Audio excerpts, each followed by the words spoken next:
Quais são os tipos de integrais que existem? Bom, existem 3 tipos de integrais. O primeiro tipo é a integral indefinida. É quando não existem valores no limite de integração. Porque aqui pode ser de 2 até 3, ou então de 10 até 20, pode ter valores ali. Quando não tem valor nenhum, a gente chama de integral indefinida. E, na minha opinião, essa integral é a mais importante. Por quê? Se a integral for definida, você vai ter que calcular a indefinida antes. Se a integral for imprópria, você também vai ter que calcular a indefinida antes. Então, essa é a mais importante. Se for definida, ou se for imprópria, você vai ter que calcular a integral indefinida e no final do exercício você tem um passo a mais. É só isso. De qualquer forma, você tem que saber a integral indefinida. A principal característica dela é que na resposta, a resposta de uma integral indefinida vai ser sempre alguma função, uma função qualquer, mais c. Então você não tem uma solução única, você tem infinitas soluções. E sempre que a integral for indefinida, você tem que colocar esse mais c. Esse mais c significa que pode ser mais 1, mais 2, mais π, menos 3, menos 10, qualquer número. Tudo bem? Você tem infinitas soluções que tem sempre esse formato. Uma função mais uma constante. Agora, para você passar em cálculo de primeira, tem que saber também a integral definida. É quando aparecem números no limite de integração. Como que resolve? Você vai pegar a função que você achou na indefinida e vai substituir valores. Você vai substituir o x por π sobre 4, depois substituir o x por 0. Aí a resposta vai ser um número. Então essa é a principal diferença. Aqui a resposta não vai ser infinitas soluções. A resposta vai ser um número específico. Então aqui pode dar, por exemplo, um número maior que 0. Pode ser 0. Pode ser menor que 0. Pode dar qualquer número real. Então aqui a resposta pode ser 100. A resposta pode ser 25. A resposta pode ser π. Pode ser menos 10. Pode ser qualquer coisa. Muito aluno pensa que a integral não pode ser negativa, porque não existe área negativa, né? Integral tem a ver com área. Mas não é toda integral que vai gerar a área do gráfico. Cuidado com isso, tá? Para você passar em cálculo de primeira, toma cuidado. Tem que saber que uma integral indefinida pode dar um número positivo, pode dar um número negativo, pode dar um número racional, pode dar qualquer número real, pode dar até 0. E nem sempre essa integral aqui vai representar uma área. Isso é um erro muito comum.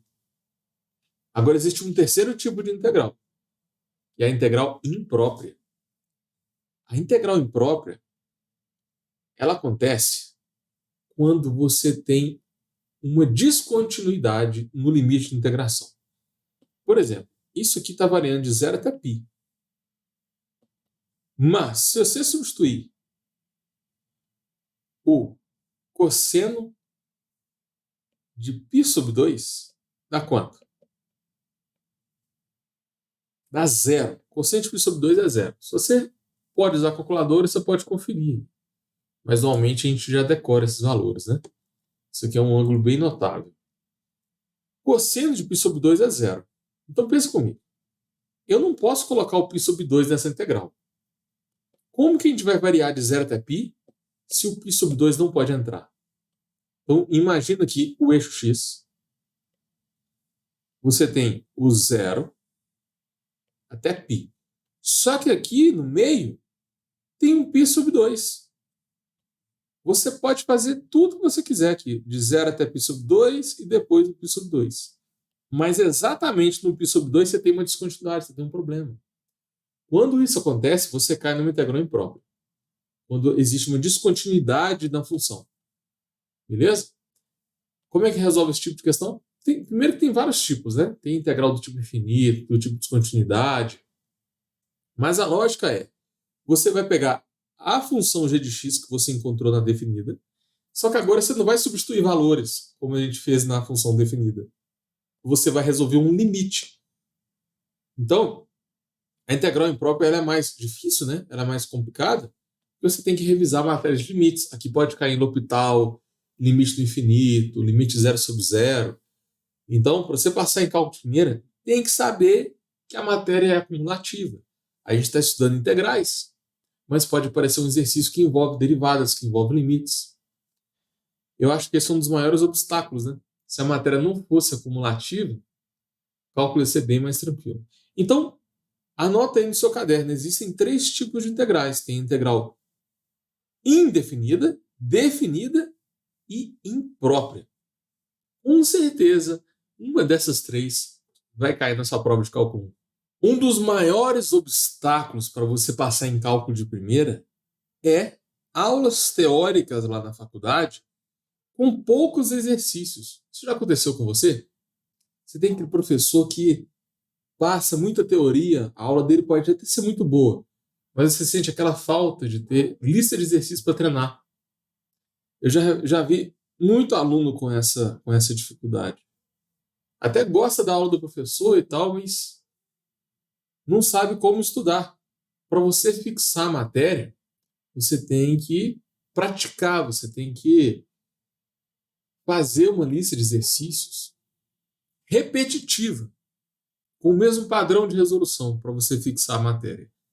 Porque, por exemplo, você está assistindo uma aula lá na faculdade, por exemplo, de L'Hopital. Aí o professor explica todos os casos de L'Hopital. São 4 casos, né?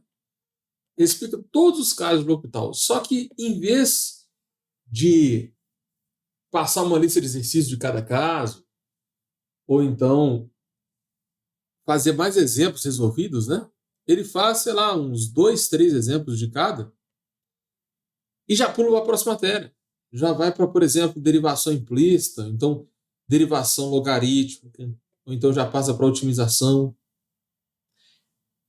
Pula completamente de padrão, né? Você sai de L'Hopital e muda a matéria, o padrão de resolução muda completamente. O ideal é você fazer muito exercício de cada padrão do cálculo. Essa é a melhor forma de você estudar e passar em cálculo de primeira. Então, se por acaso o seu professor na faculdade passa poucas listas para você fazer, tem que correr atrás de listas para você treinar, senão vai dar ruim, tá? Não adianta só ficar vendo a aula, não. E não pegue qualquer lista. Tenta, a maioria das listas que você vai achar, tanto do Stuart, ou então as listas que o professor passa mesmo, são listas que misturam vários padrões.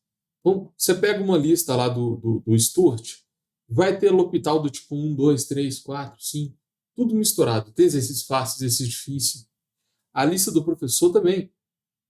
Ele passa uma lista de limites, por exemplo, aí mistura todos os casos de limite. Tem limite do tipo 1, que é a imagem, limite do tipo 2, que é o número sobre zero, limite do tipo 3, que é o zero sobre zero.